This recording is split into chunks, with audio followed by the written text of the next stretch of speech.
한 주간 잘 지내셨어요? 하나님 말씀은 베드로전서 2장 1절부터 2절까지 두 절 말씀만 보겠습니다. 그러므로 모든 악독과 모든 기만과 외식과 시기와 모든 비방하는 말을 버리고 갓난 아기들 같이 순전하고 신령한 저질 사모하라. 이는 그로 말미암아 너희로 구원에 이르도록 자라게 하려 함이라. 아멘. 자, 이제 베드로전서 2장 이제 시작을 하는데요. 이런 느낌이 있어요. 만약에 우리가 어떤 모임이나 어떤 사람에게 편지를 보낸다 그러면 앞에 인사말들을 쭉 하고 이제 여러 가지 필요한 일들에 대해서 이야기를 할 텐데 가장 중요한 거를 가장 먼저 이야기를 하겠죠. 그러니까 2장 1절에서부터 이제 나오는 구체적인 내용들을 보면 이 이야기는 지금 베드로전서 2장 1장 이 앞부분에 본도, 갈라디아, 갑바도기아, 아시아와 비두니아, 흩어진 나그네 당시에 그 엄중하고 힘든 그런 박해를 피해서 성도들이 이제 여러 곳을 흩어졌잖아요. 주로 5군데 좀 비교적 박해를 피하기가 좋은 곳으로 우선 피했고 그 외에도 여러 가지 알려지지 않은 흩어진 여러 가지 지역으로 흩어진 그런 나그네들, 그러니까 성도들입니다. 지금 박해를 받아서 어려움을 겪고 그런 환경 속에서 이제 각 곳으로 흩어졌고 실제로 이제 생활이 어려워진, 그렇죠? 의식주 해결이 어렵고 삶 자체가 어려운 그런 환경 속에서 살아가고 있는 성도들에게 이제 사도가 이제 그러니까 담임 목회자죠. 목회자가 성도들에게 지금 편지를 보내고 있습니다. 그러면 물론 1장 앞부분에서도 그 천국의 소망에 관한 여러 가지 사실이지만 이제 본론을 시작하면서 이제 본론의 앞부분에서 나오는 이야기들이 지금 그 성도들이 겪는 문제나 그 교회가 겪는 문제, 이런 문제들에 대해서 이야기를 먼저 하는 게 당연한 수순이겠죠. 여기 2장 1절부터 나오는 이 내용은 지금 베드로 사도가 편지를 보내고 있는 그 성도들이, 흩어진 성도들이 겪고 있는 문제, 아니면 그 성도들이 가 있는 그 처한 현실에서 또는 그 사회에서 지금 임박하고 지금 어떤 목회 임상적인 어떤 이슈들이 생겼을 때 이제 그러한 문제들을 먼저 이야기를 하는 게 당연합니다. 그 내용 중에 지금 2장 1절의 내용이 그 배경이라 이렇게 생각하시면 돼요. 그 배경에서 사도 베드로가 이제 성도들에게 하는 이야기가 모든 악독과 모든 기만과 외식과 시기와 모든 비방하는 말을 버리고 갓난 아기들 같이 순전하고 신령한 젖을 사모하라. 두 명령이 있습니다. 버리라는 것과 사모하라는 것. 버리라는 말은 옷을 벗는다는 뜻이에요. 옛날의 옷을 벗고 더러워진 옷을 벗고 새로운 옷을 입어라, 이런 뜻으로 사용할 때 버리라, 이런 말을 사용합니다. 그러니까 이 앞에 있는 이 내용들, 악독과 기만과 외식과 시기와 모든 비방하는 말, 이거는 버려라. 그리고 마치 옛 옷을 벗어버리듯이 그 옛날의 그러한 행동들은 버려야 된다. 그리고 새로운 옷을 입어야 되는데 그 새로운 옷을 입는 것은 신령한 젖을 사모하는 것이다. 이것이 이제 메인 팀입니다. 그러니까 그 당시에 성도들이 교회 내에서 혹은 그 사회에서 일반적인 환경에서 그들이 겪고 있는 영적인 문제들, 그 중에 중요한 5가지가 악독과 기만과 외식과 시기와 모든 비방하는 말. 그 각자의 뜻은 우리가 다 잘 아는 내용이겠습니다만, 악독이라는 말은 마음속에 아주 악한 마음을 품은 거예요. 복수하려는 마음 같은 거 있죠? 그런 마음을 이야기합니다. 악독이라는 말. 그런 말이고, 기만, 우리가 잘 아는 대로 속이는 겁니다. 외식, 이것은 꾸미는 겁니다. 가장하는 거죠. 이 안과 밖이 다른 뭔가 어떤 나쁜 목적을 가지고 자기를 가리고 다른 모습을 보여주는 이런 것을 이 외식이죠.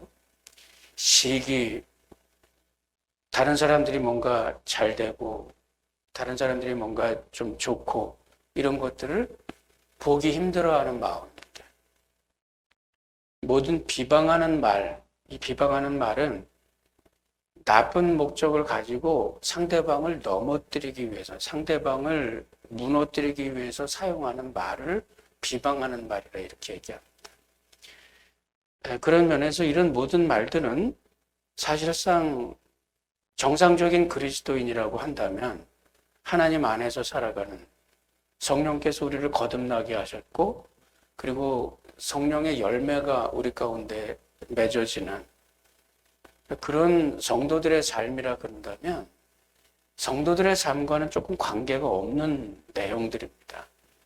성도들은 사실 이런 내용에서 조금은 벗어나 있는 게 정상이고 그러지 않으려고 노력하는 게 정상적인 모습인데, 그런데 그런 마음과 그런 말들을 지금 성도들이 갖고 있고 실제로 그것 때문에 어떤 문제를 겪고 있으니까 사도 베드로가 그들에게 편지를 보내면서 이 주제를 먼저 꺼내는 겁니다.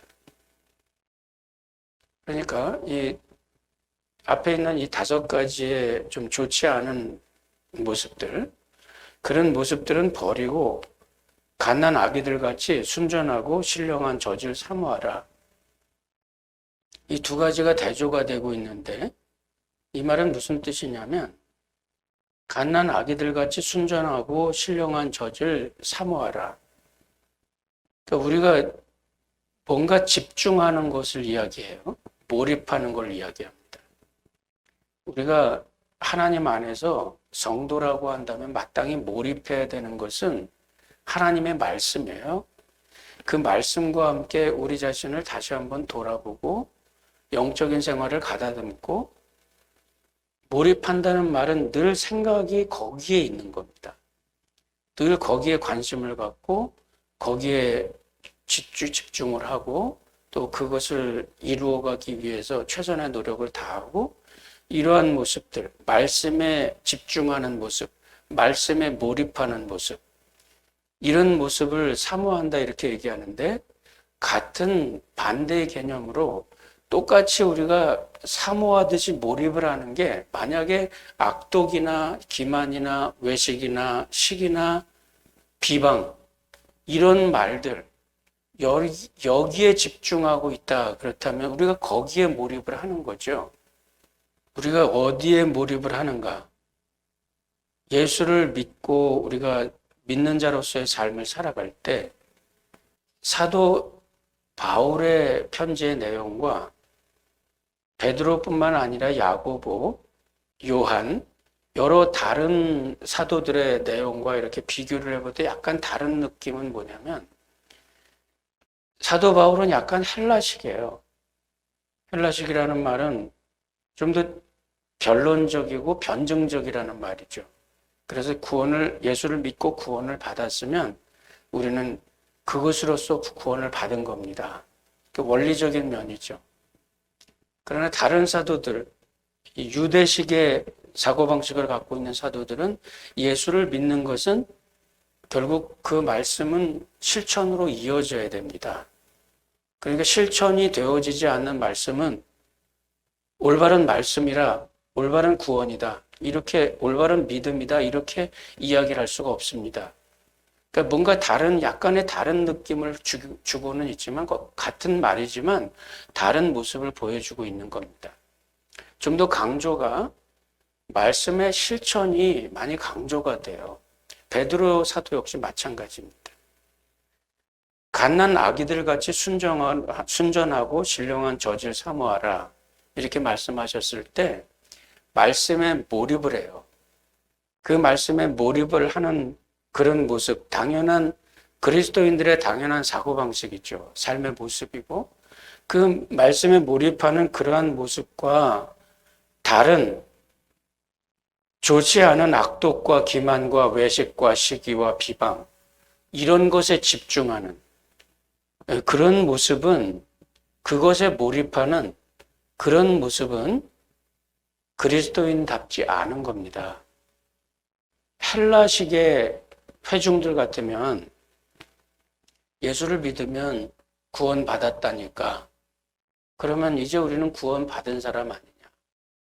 조금 잘못해도 조금 잘못 살아도 하나님께서 우리를 구원하시는 것은 그것은 그대로 하나님의 구원이 이루어지는 것 아닌가.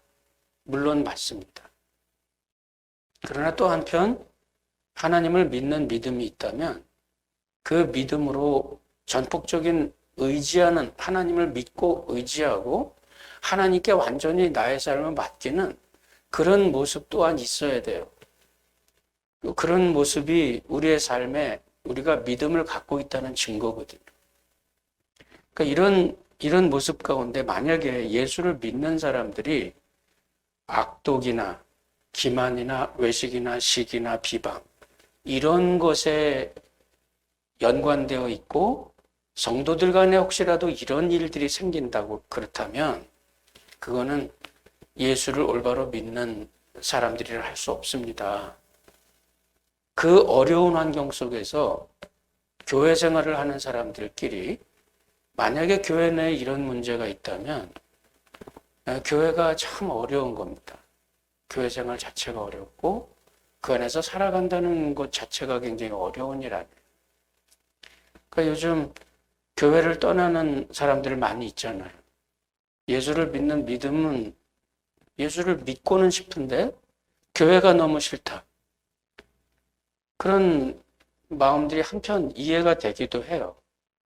교회를 다니는 사람들 사이에서 만약에 여기에서 말하는 악독이나 기만이나 외식이나 시기나 비방 이런 말들이 무성하게 돌아다니고 있다면 그러면 거기에 정말 정상적인 생각을 가진 사람이 거기 가고 싶을까요?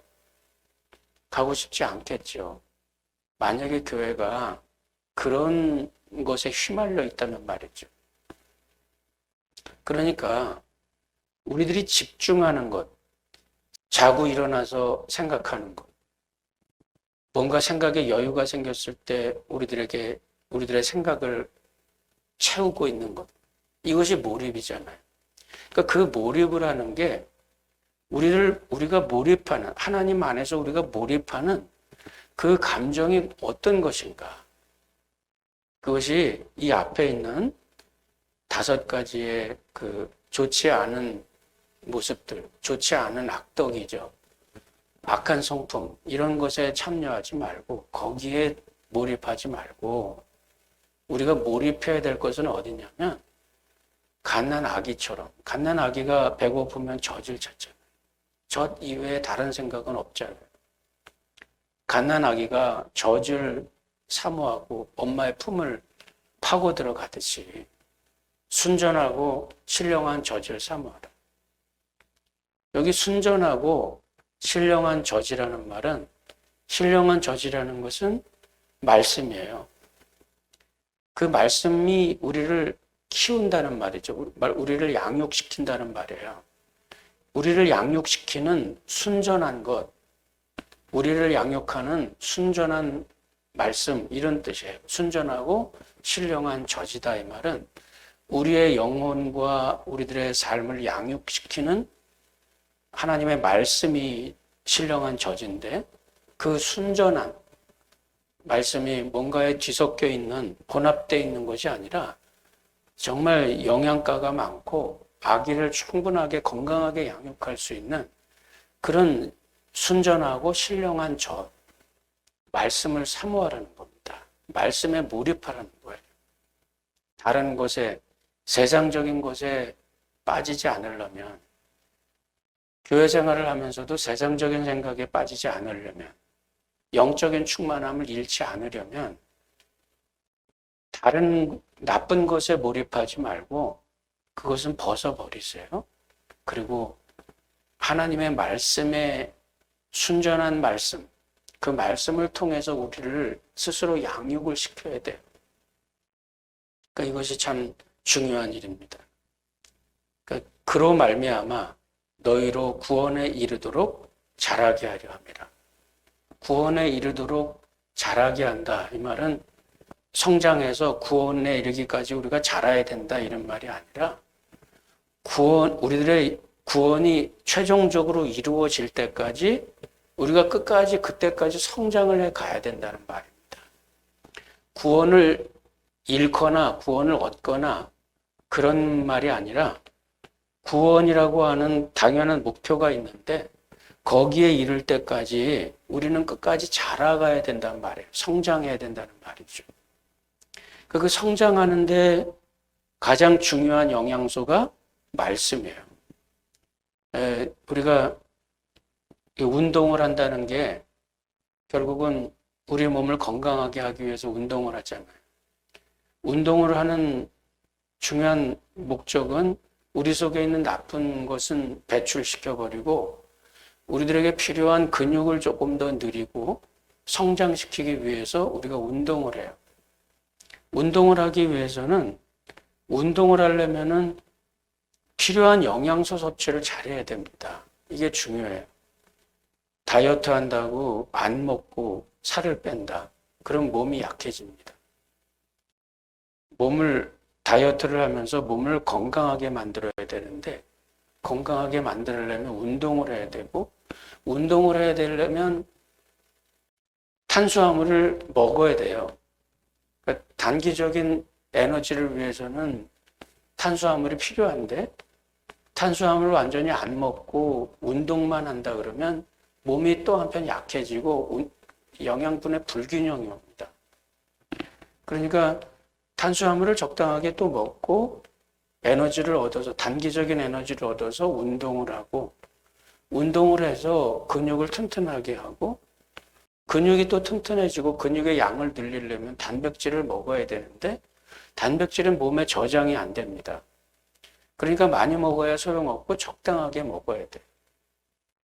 그러면서 우리들의 몸에 필요한 여러 가지 영양소들을 먹고 또 그러면서 우리가 성장을 해야 되는 이것이 결국은 건강한 몸을 만드는 거예요. 우리의 영적인 건강을 유지하기 위해서는 말씀의 섭취가 잘 돼야 되는데 신령한 저지니까요. 그렇죠? 말씀의 섭취가 잘 돼야 되는데 말씀의 섭취를 잘하기 위해서는 말씀에 5가지 손가락이 있다고 그러죠. 듣기, 읽기, 공부하기, 묵상하기, 암송하기. 이런 여러 가지 다양한 모습들, 이런 말씀을 섭취하는 이런 여러 가지 방법들이 있잖아요. 들어야 되고, 읽어야 되고, 깊이 공부하고 묵상해야 됩니다. 그리고 그것을 또 암송하고, 또 더 나아가서는 또 실천하고, 이렇게 하면서 말씀이 내 것이 되거든요. 그러니까 이 말씀이 내 것이 되고 인격화될 때까지는 우리는 끝없이 말씀을 통해서 자라야 돼요. 그러니까 이 말씀의 영양소를 골고루 섭취를 하면서 우리들이 영적으로 성장을 해가야 되는데 그 성장이 잘 되지 않으면 골고루 먹으면서 균형을 잘 잡고 균형 있는 성장을 우리가 잘 해나가고 이렇게 하기 위해서는 말씀의 양식, 영혼의 젖과 같은 그런 말씀의 섭취를 잘 해야 된다는 말입니다. 그러니까 그것에 몰입해야 돼요. 나쁜 생각에 몰입해서 영적인 건강을 잃어버리는 일이 없게 하고 말씀에 깊이 묵상하고 말씀과 함께 살아가고 그렇게 하면서 영적인 건강을 유지하고 계속해서 우리는 그리스도 안에서 성장을 해가야 돼요. 구원 받을 그 시간까지 우리는 성장해 가야 됩니다. 구원에 이르도록 우리는 자라가야 된다는 말이죠. 저도 우리 장로님들하고 많이 이야기를 한 것도 하나가 뭐냐면 우리가 이 코로나19 팬데믹을 지나오면서 우리가 잃어버린 게 여러 가지 많이 또 있습니다. 뭐냐면 좋은 영적인 습관, 집회에 참석하고자 하는 영적인 습관을 우리가 잃어버린 게 사실이고 또 하나는 코로나19 팬데믹 기간 중에 사실은 시간이 많이 있었어요. 그런데 이런저런 이유로 우리가 말씀을 깊이 묵상하고 접하는 그런 기회를 잃어버리고 또 그런 챌린지를 하지 못하고 그래서 어떻게 보면 그 팬데믹 기간 중에 우리가 영적으로 좀 성장하지 못했다. 그래서 올해는 말씀을 좀 많이 읽는 그런 기회를 가지면 좋겠다. 그런데 또 마음처럼 되질 않더라고요. 또 이렇게 해보려고 했는데 또 이렇게 실천을 잘 못했어요. 목사로서 참 아쉽고 죄송한 마음을 갖고 있습니다. 하여튼 이 영적인 말씀을 영적인 말씀을 깊이 묵상하고 그 말씀에 몰입하고 그렇게 해서 우리가 성장해야 됩니다. 우리가 구원에 이르도록 우리가 성장하는 방법은 그거는 다른 방법이 없어요. 왕도가 없습니다. 말씀을 깊이 묵상하고 많이 주님 앞에서 기도하고 그러면서 우리가 영적으로 튼튼해지고 건강해집니다. 그러면 자연히 벗어버릴 거는 벗어버리게 돼요. 자연히 벗게 됩니다. 우리가 집에 들어오면 바깥에서 뭐 작업하다가 먼지 뒤집어 쓰고 집에 들어오면 먼지부터 다 털어내고 또 그 더러운 옷 다 꺼내서 빨고 몸 다 씻어내야 되잖아요. 그래야지 개운해지지 않습니까? 말씀을 깊이 묵상하고 거기에 몰입을 하다 보면 우리의 영혼을 더럽게 만드는 많은 것들로부터 자연히 멀어지게 돼 있어요. 중요한 것은 우리가 어디에 몰입하는가 하는 겁니다. 우리가 이제 코로나 팬데믹 기간이 지나고 이제 새로운 신앙의 옷깃을 다시 한번 여미고 우리가 다시 한번 심기일전해야 될 텐데 우리가 하나님 앞에 좀 더 몰입하고 말씀에 몰입하고 그런 일들을 통해서 참 좋은 영적인 성장과 진보가 저와 여러분 가운데 있기를 바랍니다. 기도하십시다.